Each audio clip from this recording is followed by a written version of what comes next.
Officially, 1 week to go till the big day, and Kamala's latest strategy is to pretend Trump will take your guns and your free speech. No, seriously, she thinks we're dumb. Unreasonable search and seizure. Your Fifth Amendment right, your Sixth Amendment right to an attorney. Well, a lot of rights gonna be gone. The First Amendment. But the First Amendment, the Second Amendment. Yes. Look, I'm in favor of the Second Amendment. I don't believe we should be taking anybody's guns away. He wants to terminate the Constitution of the United States. To the very uneducated eye, or to the folks who may only watch The View and MSNBC, this could, in some alternate universe, maybe by some stretch of the heavily medicated imagination, be possible. But too bad we have the tapes. Kamala said she won't take your guns. Well, shoot, roll it. I want to follow up to something you just said there, because you know, I mean, the 94 assault weapons ban, it didn't apply to weapons that were purchased before 1994. Right. What would you do about the millions of, specifically, assault weapons that are already in circulation? What do you do about those? Well, there are approximately 5 million, to your point, Craig. We have to have a buyback program, and I support a mandatory buyback program. It's got to be smart. We got to do it the right way. How mandatory is your gun buyback program? It's mandatory. Second Amendment?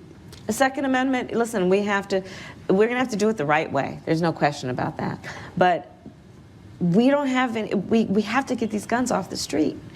But I also, you know, I have faith in the American people to know that, you know, that we want to comply with our laws, and that I know that to be true. Ah, shucks, foiled again by your own words, girl.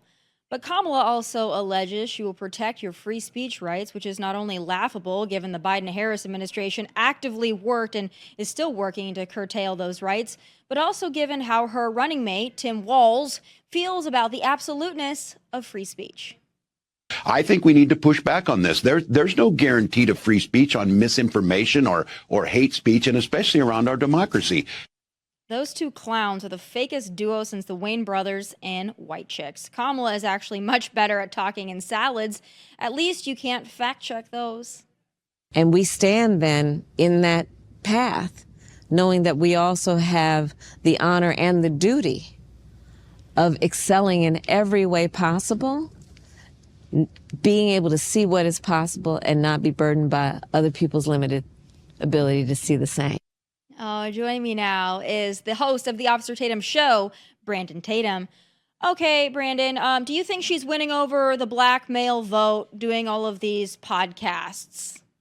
I think only the dumb ones, the ones that have common sense, know that she's full of crap. There's nobody on planet Earth that believes that she's not going to take your guns. She's not going to obstruct the freedom of speech. And for her to say the craziest, most outlandish things like Donald Trump is going to get rid of the Constitution.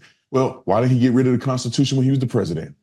Because it doesn't exist. And it's sad because Shannon Sharp had her on his podcast, but I don't think he would have Donald Trump on his podcast. You got to balance the spectrum. I honestly believe if Donald Trump went on his podcast, he'll show it out. It'll be the most views that, well, maybe outside of Cat Williams, that Shannon Sharp would ever have. And people will be able to see Donald Trump is not a Nazi. Donald Trump is not this crazy old man that's going to somehow unravel the foundation of this country. These people, they literally make me sick to my stomach at how much they lie and gaslight the American people. But I do think that the American people are waking up, especially the black community, men in particular, are saying, we're done with this mess.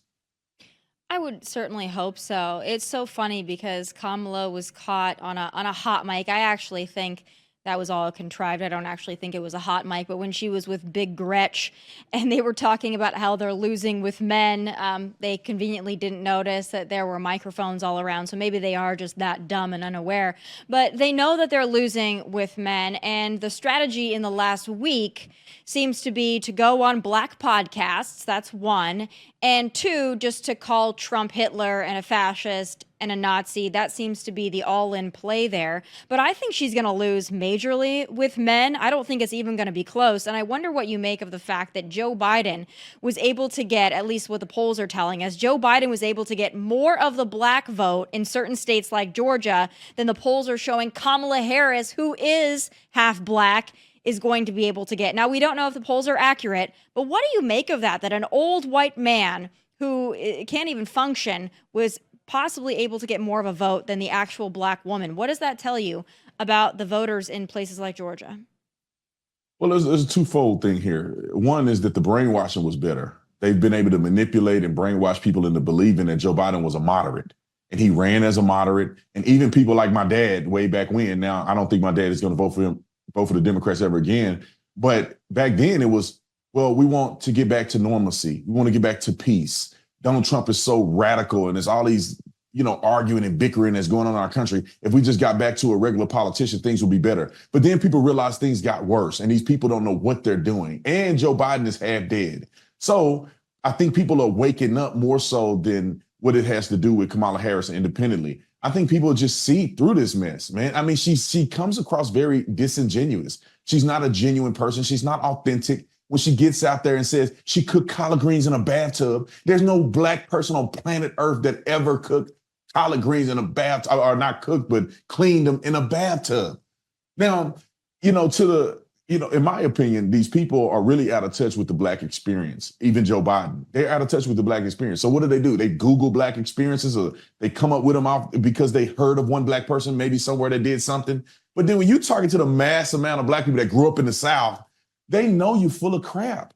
And it's very questionable what her ethnicity really is. We don't know how black she really supposed to be. And I said this a long time ago, and the video actually went viral, is that I don't know why in this country we accept biracial and we make that biracial person black. That is a white supremacist perspective, because back in the day, they wanted the white race to be pure. So if you had any drop of any other race, you had to be relegated to that secondary race, and the white race will remain white and pure. This is exactly what white supremacists did in history. I took I studied Africana studies in college. I learned about the study of whiteness, which was one of my courses. Now it's probably super woke. Back then, they kind of at least gave a reasonable perspective. But why do we accept that? Why can't we say a person is both black and white? And the funny thing is, the two first black president and presidential candidate are both biracial. It's crazy to me. Crazy to me too. And also, to that point, I don't know why we haven't heard Kamala's Canadian accent yet, because she actually did spend a lot of time in Canada. So if she whipped that one out, we would actually believe it. But we have yet to hear that one. I do want to ask you, speaking of people pretending to be things that they're not, I don't know if you caught any of the AOC and Tim Walz Twitch debacle. It was pretty hard to watch from just the clips that we saw. I can't imagine watching it in real time. But this man is supposed to be a coach. He's actually an assistant coach.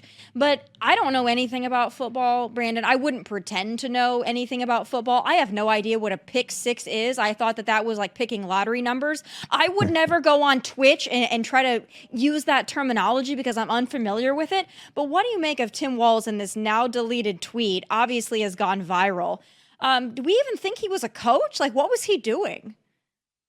Oh, I can't stop laughing. Tommy, listen, nobody ever in the history of watching football or participating in football would ever say somebody ran a mean pick six. A pick six is not a play. You can't run a pick six. What happens is you get an interception on defense and you happen to make it to the touchdown. That's considered a pick six. How can you run a mean pick six? This dude, I've never heard that term used ever in my life. And I played football ever since I was a kid. I was an All-American in high school. I played in college. I have never in my life heard somebody say somebody ran a mean pick six. These people are absolutely ridiculous. I love that they're doing this because it's exposing them. They're trying to be so relevant that they become cringy. That old guy has nothing in common with AOC. She has nothing in common with Tim Walz. They are the polar opposites. They would never play Madden. Why would she play Madden? Girl don't watch football. She never played football, and she has never played Madden on any of her podcasts or anything that I've seen her on. Maybe she's on Twitch. Maybe she's trying to be relevant, but you guys are trying too hard. Tommy, have you ever been around a person where you're like, you're trying too hard to be cool? Just be yourself, and people will accept that or reject that. But when you start trying to act like I'm hip with the kids and I shoot guns, I'm gonna go hunt pheasant, and you struggling to load the gun on a pre-recorded tape. I mean, these people are insane. Yeah, they're doing too much, and it just comes off so disingenuous and so inauthentic. I don't know how they get any member of the youth vote, because I would think that young people in particular would find all of that just super embarrassing, like secondhand embarrassment for me watching it. But speaking of AOC, you know, there's still the hysteria over Trump selling out Madison Square Garden. We know the Puerto Rican joke did not land well. I'll talk to you about that in a moment. But AOC, you know, not to her, it's not just a Nazi rally, but it's also a mini January 6th in her eyes. Let's take a listen. This was also not just a campaign rally. I think it's very important for people to understand that these are mini January 6th rallies. These are mini Stop the Steal rallies. These are rallies to prime an electorate into rejecting the results of an election if it doesn't go the way that they want. Because Donald Trump and that entire cadre of people up on that stage, Stephen Miller, et cetera, do not respect the law of the United States of America.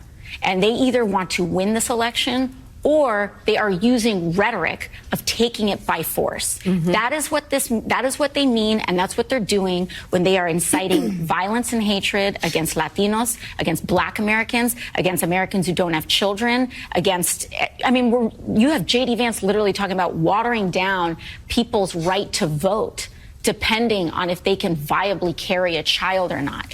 We have to understand how unhinged this campaign has gotten. Unhinged. For AOC to call anything unhinged is really remarkable. But yes, she says that it's a mini, all kinds of little mini January 6th out there. I wonder from your perspective, though, if they happen to lose next Tuesday, which God willing they will, what do you think they're going to do? It's going to be a large scale January 6th. I don't think they can take it, Tommy. They cannot take the fact that Donald Trump will be back in office and all the bull crap that they've been spewing over the years is going to just blow up in their face. He's a dictator. He's going to ruin America. He's Hitler. All of these things, the American people are going to be able to see for themselves that they're not true, that he cares about the American people. He's going to make the economy better. People are going to have more money in their pocket. People are going to be freer and happier than they would under a Biden administration and a Kamala Harris administration or Kamala and Walz. And then they'll never get elected again because people are going to see how much they were gaslit, the lies, and all the deception that they've done over the years. She knows for a fact that she just got on that show and made it up. This is mini January 6th. They didn't even mention January 6th at this rally. They didn't even say anything about division and cat ladies or none of that stuff. These leftist nut jobs are literally taking something somebody said here and piecing it together with something somebody said here out of context 30 years ago. And then they're trying to push it to the American people as if it's a current issue. People are sick of this, Tommy, and I hope that they keep doing this crazy stuff and the average American, not the TikToking person online, keyboard warriors, the average American is looking at their bank account and looking at their ability to provide for their families, their future, their 401ks. Nobody is caring about this fake January 6th stuff. But I hope that people wake up to this. I really do pray that there is a reckoning on Election Day. You can only cry for so long, cry wolf, and then pretty soon I think people tune out of it. And so if they want to go this route, Trump's a fascist, we've heard this before, and I personally think that this is going to be their deplorables moment. I think Hillary Clinton largely lost in 2016 because of her deplorables comment, and I think people are starting to feel the same way, especially when this man has been shot at, and he had at least two assassination attempts. Iran has an active hit on his head.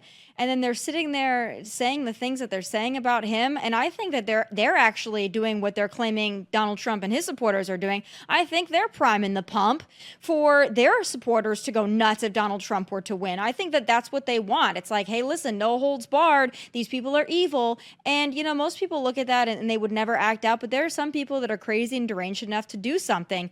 But speaking of crazy and deranged, this went viral over the weekend. Your typical Kamala liberal, but we have a clip of this woman outside of the Kamala rally. I don't know if she's mad that Beyonce didn't sing. I don't know why she would scream at a toddler, but to me, this is just your typical angry white liberal woman. When you saw that, what did you think was going down? Well, I'm glad that wasn't my child. I'm glad that my wife wasn't there. If a woman screamed in our kid's face, I got bail money. That's all I'm saying. But I think that these people are deranged and they're mindless. I would never scream at a little kid like this. But these people are so caught up in this. You know what, Tommy, regardless of this, like the thing is that they are so upset and they think Trump is such a Nazi and they're completely wrong. It's sad that a woman will scream in the face of a kid over a flat out lie. They're just deceived. Nobody's Hitler. No, it's not that serious. Donald Trump left office. I don't care about January 6th or not. He left. They finished the vote the same day. The man relinquished his position as the president, and Biden is the president. Why they keep going back to something that never happened? And people are embodying this. I go to campuses all around the country, and people are crying, mad. They want to fight people. They want to jump out of windows at the campus because of Donald Trump. And it's made up. It's so sad that some people, and I'm going to say this, and don't be mad at me, some people are going to lose it all when Trump wins. And they're going to lose it all for nothing. Over fake rhetoric, over political jargon, just so Democrats can stay in the power. But I'll try to answer your question that I think it's absolutely sad and deranged that a woman would yell at a kid's face like that. She's lucky that the mother wasn't there and somebody didn't, slap her over what she did. But hopefully they embarrass her enough online that she'll never do something like that again.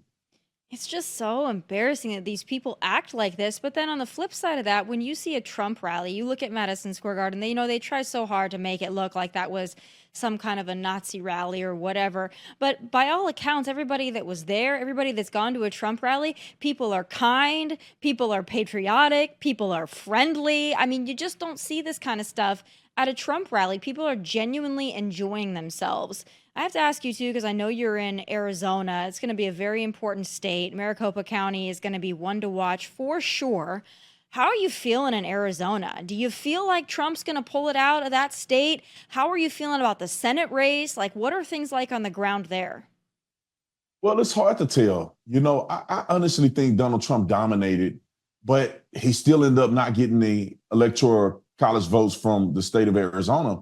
And that was very disheartening to me. I almost got like a slight PTSD from it because we did a rally here back in 2020 where we had like a motorcade, not a motorcade, but a car rally. It was, I don't know, the largest rally in American history of cars that went all the way up to an obscure location out in Arizona. We had a big old rally. It was incredible. You see so many Trump signs, so many Trump flags everywhere in Arizona. You can't find a Harris sign anywhere on a car, a bumper sticker, nowhere. It's just Trump country. And then how the heck he didn't win this place by a long shot was bizarre to me in 2020. But his success is growing even greater.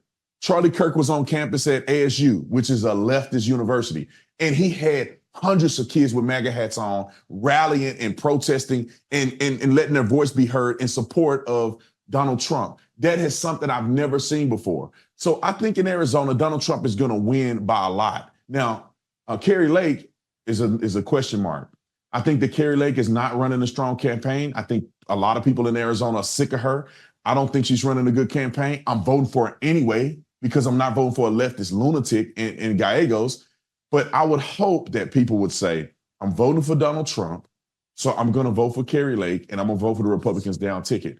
I'm hoping that people do that because if they don't, Kari Lake is going to lose and we're going to have another freaking Democrat senator. And I really hope that the people will wake up because if you look at the polling match how I feel and how others are feeling because Donald Trump is dominating. Kari Lake is not. Yeah. And so we're hoping that they bring it together because we do need there to be a red wave here in Arizona. Do you think it was a mistake to pick Kari Lake as your candidate there? I mean, I think Sheriff Lamb, who's a friend of this show, and I believe a friend of yours as well. I think that there were maybe some other choices. I liked Kari Lake in the past, but I think that her name got so stained previously that I don't know if that was the best option. Like I'm actually a little worried about that. I think that maybe Arizona could have done a little better on the Republican ticket. Do you think that was a miss? The Republicans in Arizona are absolute losers when it comes to everything except for the presidential election. And when I say that is because a lot of Republicans that are winning are running unopposed in Arizona. So that's an easy victory. We only had like one victory of a legitimate Republican But the fact is that we have lost, I don't know, 4 Senate races already. They're putting up terrible candidates. Martha McSally was terrible. Yeah. She lost 2 Senate seats. And then they go and they put up another person. Carrie Lake did the best she could do. I think she pulled all the shots out when she ran for governor. She did not win. I know that people like to think they cheated. When I look at and evaluate what happened in Arizona, there was a little bit of that, but that was inconsequential to her election victory, in my opinion. And the only reason is because in Arizona, we have MAGA Republicans and we have McCain Republicans. And if you come out and you are MAGA, sticking the middle finger to McCain and the McCain Republicans in Arizona, you are going to lose. The McCain Republicans in Arizona will not vote for a Republican. They'll let us lose an election before they vote for a Republican that is against McCain and the theology of these Republicans here that are establishment. And if you're going to be a candidate and you're going to win the Senate, not the national election, you're going to win the Senate, you have to be a more moderate candidate. And you have to be open to listening to both the McCain Republicans and the MAGA Republicans. Let me give you an example. Doug Ducey, who was the governor here. Now, I'm not a big fan of Doug Ducey. Doug Ducey won by 300,000 votes. So you cannot tell me that this state is a blue state. It's just that we keep putting up candidates that are inauthentic. Carrie Lake came out. If she had her own personality, Tommy, she would have won. But she's trying to be Donald Trump 2.0. Mm-hmm. There's only one person that can be Trump. There's only one person that can just say anything they want and bash the media every time. It's only Donald Trump. No other person has the name recognition. No other person has the swag. No other person has the money, the popularity, none of that. Nobody can do what Trump does. So any Republican think they're going to win in Arizona need to be more moderate. Now, you don't have to take a strong stance against, pro-life organizations or anything like that, but you need to step back and say, what does my constituency want here in Arizona? And I'm going to run on that. Not what they want nationally, but what do people want in Arizona? And if we start running candidates like that, we will win back Arizona and it'll be red again. I think you're exactly right, and I'm very hopeful for that. There's nothing wrong with moderating yourself a little bit to win an election, and you can't piss off half the Republican Party and expect to win a state. You just can't. You have to have every Republican in your corner, and that's that. So best of luck. I don't want to derange leftists in the Senate, but I think that there's been some missteps made in that area. So let's hope. Let's just hope.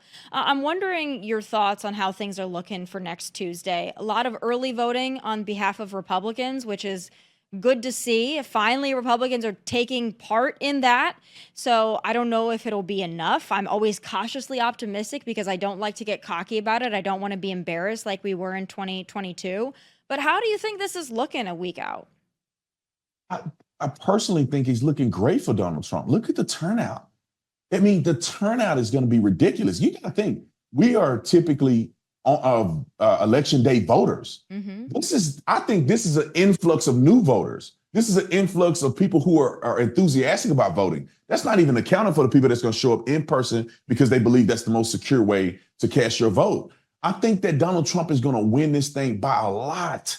I think they're doing horrible. They got to pay $10 million allegedly to Beyonce for her to do a 3-minute speech, and people walked out when they realized she wasn't performing. They have to pay people to endorse them. They have to bus people to these rallies. Donald Trump just sold out Madison Square Garden, and that's inside the arena. Just imagine the people that were outside, and that's trying to get to D.C. Just imagine if there was somewhere else that was more accessible, like Texas or somewhere, where you have a bunch of people from the South that can get there.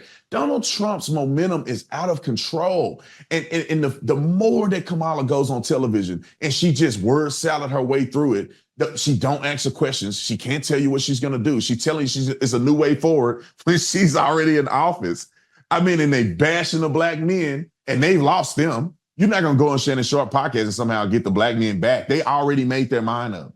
And that's the same thing that happened with this Trump Madison Square Garden debacle with the comedian. People made their mind up. And we voted early, or at least I already filled mine out. My wife, she's going to take it in, and we're going to go and vote early because we don't want to wait till election day and then the machines mess up or they don't verify your signature. And then you don't find out until after. No, we're going to do it early. So therefore, if something happens, we can go and fix it before they close the election. But I think Donald Trump is going to kick But this time, I have a little PTSD from 2020 because honest to God truth, I felt the same way in 2020. But we have to also look at some of the other things that have happened. Elon Musk have endorsed Trump. Trump went on Joe Rogan, and the podcast is probably 50 million views right now. I mean, Donald Trump has gone on all these other podcasts that are more cultural and not just political podcasts. I mean, What when do you he think got about shot, the Joe Rogan thing too? Because it came out today, the podcast put out that Kamala said she would do the Joe Rogan podcast, but on her terms. They want them to come to her, and it can only be an hour. That's what they're reporting. What do you make of that? I mean, so entitled. What a little brat, in my opinion. Like, Joe Rogan's going to come to me, and I'm only going to do an hour. Like, that's not how this thing works, Toots. right? And the people, think about this. Joe Rogan have a lot of in the middle people, a lot of Democrats, a lot of Republicans. He's kind of in the middle because he's been kind of in the middle this whole time. He liked Bernie at one point. Then he liked RFK Jr. And so he's kind of been in the middle. So he's attracted an audience that can see both sides or that are on both sides of the spectrum. Donald Trump did the podcast, humanized him to millions of people that have never even thought about listening to Donald Trump. And then you got Kamala Harris. People are saying, I like Kamala. I want to see what she has to say. And she turned it down. And then they go back and say, oh, now she's accepting it, but she wants Joe Rogan to somehow fly somewhere and set up a podcast with her. Joe Rogan has never done that for anybody. And he's interviewed Elon Musk and everybody that you can think of. He's never flown somewhere to go see somebody. And then Donald Trump did 3 hours. And he could have did 6 hours. Y'all know how he talked. I mean, I watched the whole thing and I was like, God dang, this is pretty interesting. And Trump and broke a sweat. Joe Rogan said he didn't even use the restroom or even drink anything while he was doing 3-hour speech. Kamala want to do that. People are like, oh, dang, I thought she was like gunning for this thing. I thought she was like confident. I thought she was confident enough to run the country. She's not even confident enough to do a podcast. And let me say this, Tommy, and you probably agree with me on this a little bit.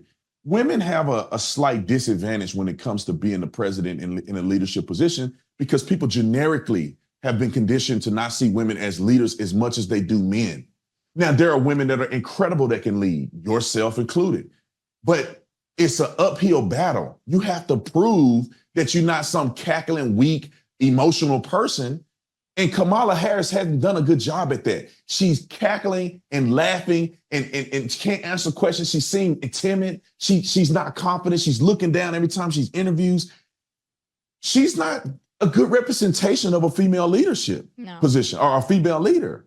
And I think it's going to hurt her more than what the polls are showing. And men are not going to say it, but a lot of men are like, if I'm going to have a woman lead me, she needs to be a woman that I can believe that I can follow. Remind me of grandma that was a leader in the family, my mama. And she don't represent mama vibes. She don't represent grandmama vibes.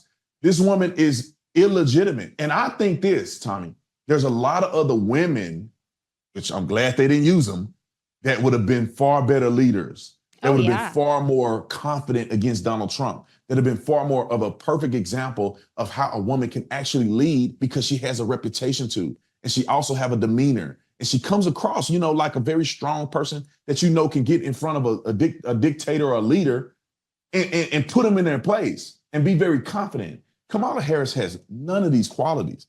None at all. And I think it's going to hurt her. And I'll say this, even going back to 2016, right? Like, obviously, I never wanted Hillary Clinton to be my president. And most of us, as it turned out, didn't want Hillary Clinton to be our president. But I will say this, at least to Hillary Clinton's credit.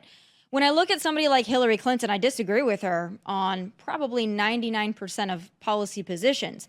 But I do believe that Hillary Clinton would have been competent in a leadership role, even if she didn't lead the way I would want her to. I felt that she could lead, at least in a way that wouldn't embarrass the United States of America.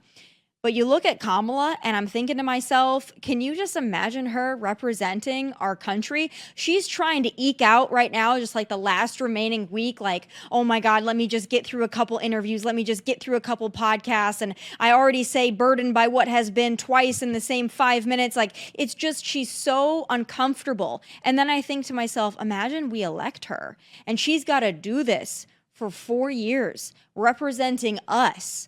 That actually makes me far more worried than even Joe Biden, who, like you said, half dead. It makes me worried. Like, what is the world going to look like if this woman is our president? Not because she's a woman, but because she's Kamala.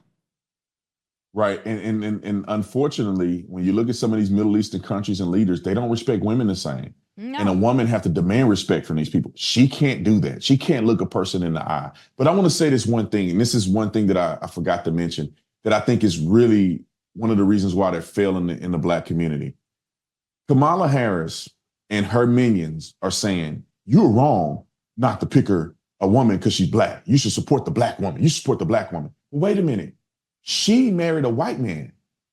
So she don't even support Black men. She married a white man. And then out of all the running mates she could have picked, she picked a corny white man.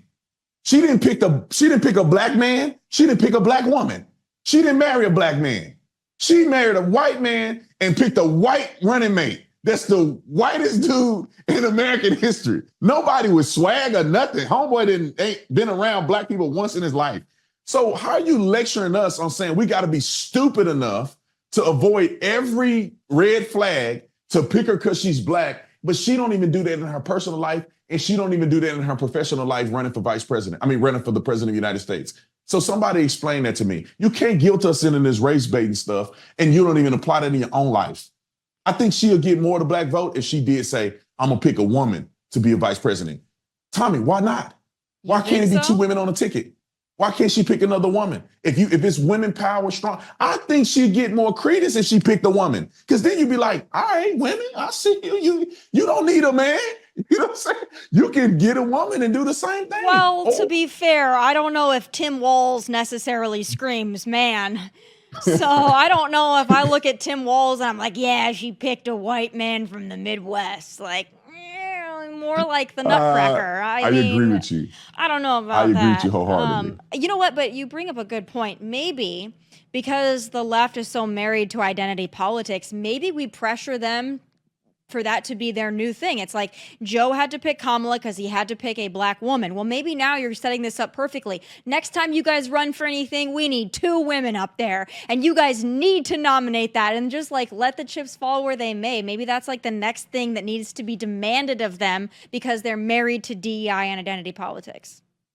Yeah, but good luck with that. I hope they try that. I we'll hope be they winning do another too. election. I hope But they do too. I think that Donald Trump is going to win this thing pretty big. I really do. I think that they're not going to get away with some of the things they did in 2020. People were not aware. People were voting in person. They were calling certain states, so people didn't show up. I think a lot of people took it for granted in 2020. You know, they said, oh, Trump have it in the bag. And come on, they didn't show up to vote. There's a lot of people out here right now on the internet talking all this noise, and they've never voted. I did a poll on my YouTube channel over how many people, Nick? It was like 150,000 people took the survey on YouTube, and 20% of them didn't even vote. And my demographic is between 35 and 55, with most of the people that follow me on social media. So a lot of people stayed at home. But now that we are empowered to vote early, I think a lot of people are getting out the house and saying, let me go take care of this now instead of waiting to this day and then my car break down, or I got issues on the job. I can't get off the job. I forgot where I'm supposed to go vote at. I didn't register properly. People are thinking about it much earlier and being more prepared. So I hope that me and you, after the election, have a celebration conversation about how Trump swept her in this election, and we can finally get our country back right.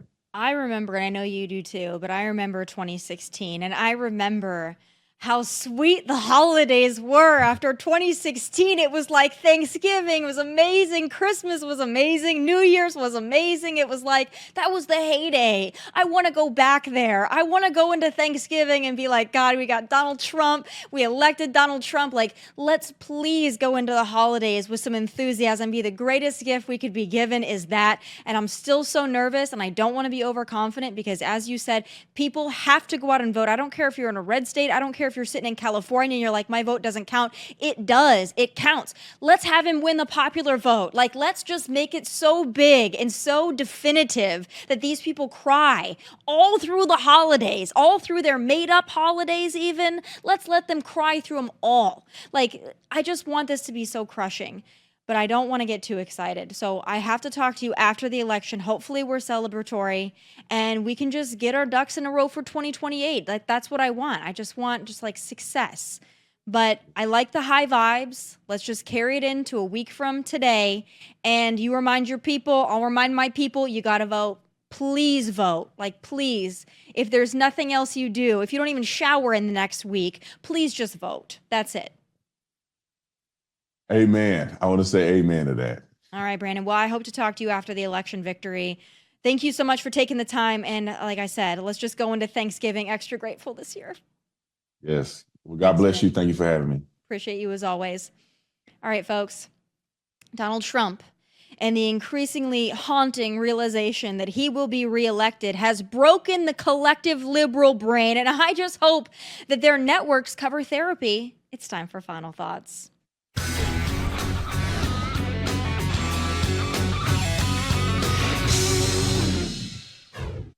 The lib media fixtures have abandoned trying to polish the turd that is Kamala Harris. That venture was futile for obvious reasons, so instead they decided to go full bore TDS.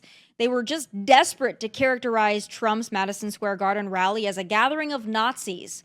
Weird, given how many Israeli flags were present, but whatever. TDS, Trump derangement syndrome, isn't a disorder based on reality, but rather on delusion.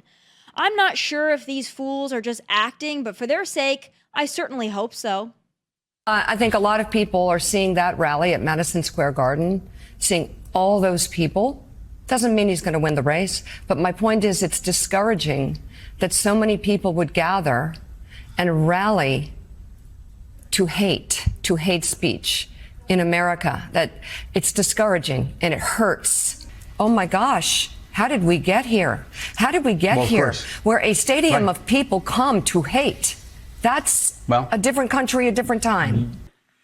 What we heard at that rally should be enough to shake folks awake, because he's talking about you. All of you. All of you. He's talking about you. It's us. He's not going to, say, oh, you're with a white guy, I'm going to keep you from being deported. No, he's going to deport you and put the white guy with someone else. The man is out there. I sincerely hope their employers cover therapy on their health plans because they need it. And though I do find their wild outbursts and their lies to be laughable in the most pathetic way, it's really no laughing matter because people, for whatever reason, watch these shows and they listen to these people. Not only does calling Trump Hitler endanger his life, one that has hung in the balance at least twice in the last 4 months, but the way they're speaking about his supporters also puts us in danger by calling the MSG rally of thousands a Nazi rally, or by alleging baselessly and disgustingly that Trump will put people in camps. These purposely misleading media hacks are giving their viewers and listeners license or excuse to attack verbally and physically the millions of Trump supporters in this country. This is not new, of course. We remember Maxine Waters calling for Trump supporters to be targeted and driven out of public spaces after the victory in 2016. I've personally been physically assaulted for my outspoken support of Donald Trump. But I fear this go-around will be worse. I know the left likes to conjure up images of January 6th, but what they're stoking with their words and their rhetoric could very well make J6 look like child's play. It's reckless and it's sick. If you're a Trump supporter, be proud of it, but keep your head on a swivel because this is no joke. And those are my final thoughts. Please be sure to tune in tomorrow live at 1 p.m. Eastern. Catch full episodes of this show on Fox Nation at your leisure. Please like and subscribe to our YouTube channel at Tomi Lahren is Fearless. From Nashville, God bless and take care. Hey, thanks for watching. If you want more of my hottest takes, must-see conversations, and of course, my final thoughts, click here and make sure you subscribe here so you never miss a beat. I'll be here every weekday, and I hope you'll join me.